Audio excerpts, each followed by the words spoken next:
Hello and welcome to today's episode of This is Kadikoi. Today I'm joined by our faithful commentator Yukis. Unfortunately, we will not be joined by Ilkay and Frank. Both have other personal reasons not to be here. Ilkay is enjoying some football whilst Frank is in the hospital, so let's hope he gets better soon. But Yukis, how are you doing today? Well, I'm doing really good. I also hope that Frank is okay, and Ilkay is having fun at the field. I'm really good. The spring is here in Finland. The sun is shining, and there's still some snow and ice on the lakes and on the sea. So it's pretty cool to walk there on the ice, and when the sun is shining. It's really good. Life is good. What about you? Yeah, I'm good. Yeah, we've got some nice weather. Spring is coming into effect. I didn't know, you still have snow in spring. But yeah.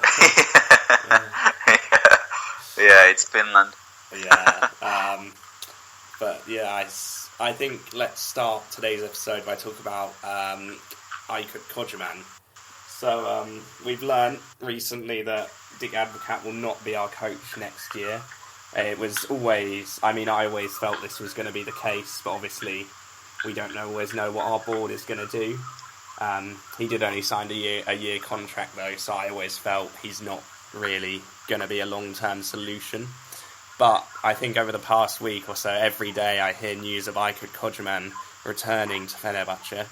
So how do you feel? Would you welcome him? Well, yeah, for sure I would welcome him. He wouldn't be my, first option. I have never been really big fan of his football, but what he does well is that he can find, players with Fenner soul. Players who play with their heart for the team. And even though he doesn't have really, cool tactic, entertaining, he has one. And it's always good that players know what to do. I would welcome him. He's not my first choice, but at least in this financial situation, he's also a pretty good option. I think he could work well with our current squad, and with few new players, we could be pretty successful. What about you? I'm not a fan of the way Fenerbahce and other Turkish teams, for that matter, really always look to the past whenever they need a new manager or player. But I think it is important, really, that we have someone who knows the Super League. And I don't feel I didn't want to see him go when he did go. I wanted him to stay on, but yeah, I think he is a good manager. Because if you look at the 3 seasons he had with Fenerbahce, first one he won the league title. The second he came second after the super final. But we had a very weak squad. It was pretty much stripped of our best players almost because of the match fixing scandal. And then in this final season, obviously we came second again, but we went on the great European run to the semi-finals of the Europa League.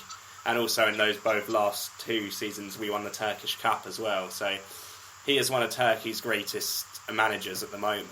So I'd be happy for him to come back.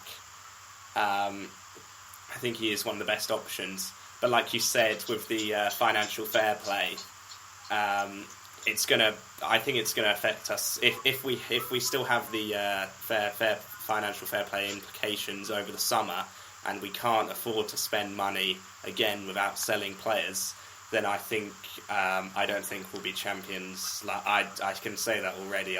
Even if Aykut Kocaman knows how to work the players, I just think looking at this team, they're just not really good enough, and I think that's what you got to realise. With Dick Advocat as well, I think if he brought in Lens, and that was his one sort of player that he brought in, and the rest weren't his.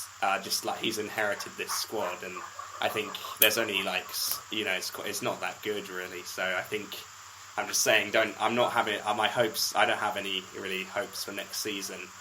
unless we are allowed to spend money, then I'll hope. So yeah, do you have something to say? Well, I'm pretty hopeful. I know that with Kocheman the problem was that I think he was too much into not losing instead of going for a win.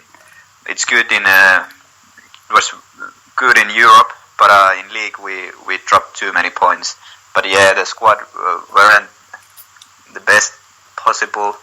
But still, I think we have always every season we have good enough squad to win the league.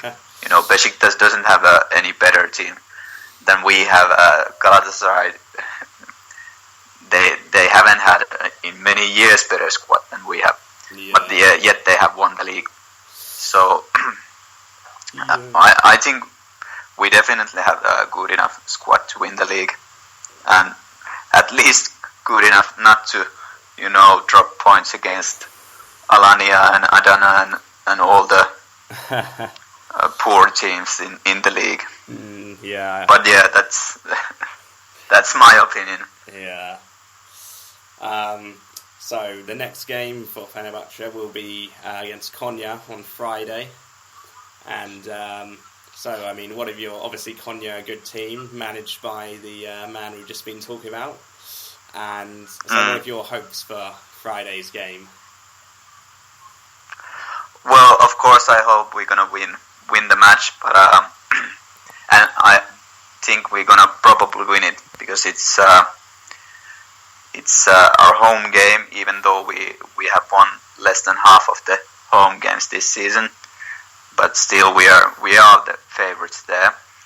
And Konya is pretty passive team.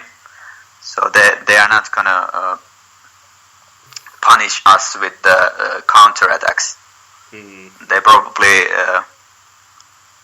go for a draw, and we're gonna win it like 1-0 or 2-1 or something like that. So yeah. I'm not really worried about them. I think they are one of the easier opponents this season for us. Yeah, no, I agree. They're not doing well. They're not doing as well as last season. It's a home game, and we won our last match after coming from 2-0 down. So it looks like there's fight in Fenerbahce yet. But yeah, I mean, yeah, that's really good to see. Yeah, it's been we haven't had it for maybe 2 months, so it was really good to see that there is a fight. Yeah, no, I mean, even it's been ever since Sunyanal left. I think when I see Fenerbahce go 1-0 down in a game, I just think, well, we're not going to win it because Ismail Kartal wasn't attacking enough. Vitor Pereira was very defensive, and this team under Dick Advocat, they haven't shown much fight. So we went 2-0 down against Alanya. And I thought, how bad is this going to get? So it was good. I was surprised that we actually ended up winning that game. Coming from 2-0 down, it was good to see. Something, like I said, I haven't seen in a while. But I think after we play Konya at home, then we'll obviously have the international break. But then our next fixtures are Karabük away and Akhisar at home. So I think the old Fenerbahce would have definitely sort of seen this as an opportunity to get 9 points, but it's just I think we need to push on now till the end of the season and get at least a place in the hopefully finish in the top 4, not slip down to 5th. Yeah, that's important, and I think we are lucky that there's the international break before Karabükspor, because at the moment, if we would play against them, we would definitely lose because they're in good shape.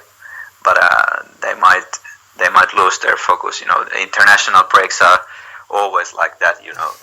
When you have when you are doing really well, you don't really want to have this break. Yeah. And if you are doing bad, you wish that come on, break, come quicker.